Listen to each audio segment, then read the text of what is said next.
સામનો ભારતીયો મીઠું બનાવવું હોય તો અંગ્રેજ સરકારને કર આપવો પડશે. કોઈ પણ વ્યક્તિ પોતાની રીતે મીઠું બનાવી શકશે નહીં.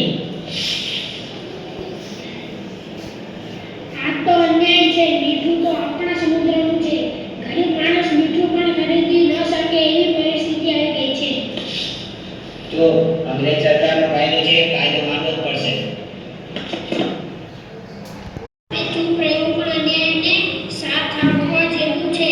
આપણે હિંસા નહીં કરીએ, પરંતુ સત્ય અને અહિંસાના માર્ગે આ કાયદાનો વિરોધ થશે. બાપુ, આપણે શું કરીશું? આપણે માથી દાંડી સુધી પગપાળા જઈશું અને ત્યાં સમુદ્રના પાણીમાંથી મીઠું બનાવીને અંગ્રેજોના મીઠાને કાયદાનો ભંગ કરીશું. બાપુ, રસ્તો લાંબો છે અને અંગ્રેજો આપણે રોકશે. રસ્તો ભલે લાંબો હોય, પરંતુ આપણું લક્ષ્ય સ્વતંત્ર ભારત છે. સત્ય આશા જોઈ રહ્યા છે. આ લડાઈ માત્ર મારી નથી, આ લડાઈ દરેક ભારતીયની છે. અમે અંગ્રેજોનો સામે લડીશું, હા, પરંતુ હથિયારથી નહીં, સત્યથી.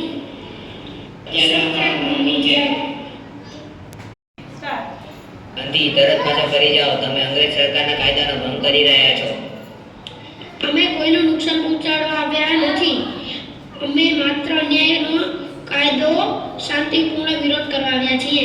જો તમે આગળ વધશો તો તમને જેલ નાખી દેવામાં આવશે. જેલ અમને ડરાવી શકશે નહીં. અમારી પાસે હથિયાર નથી, પણ અમારી પાસે સત્ય છે. અમારી પાસે અહિંસા છે.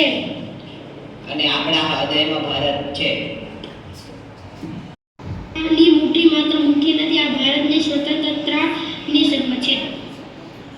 આજે એક મુઠ્ઠી મીઠાએ અંગ્રેજ સામ્રાજ્યને પડકાર આપ્યો છે.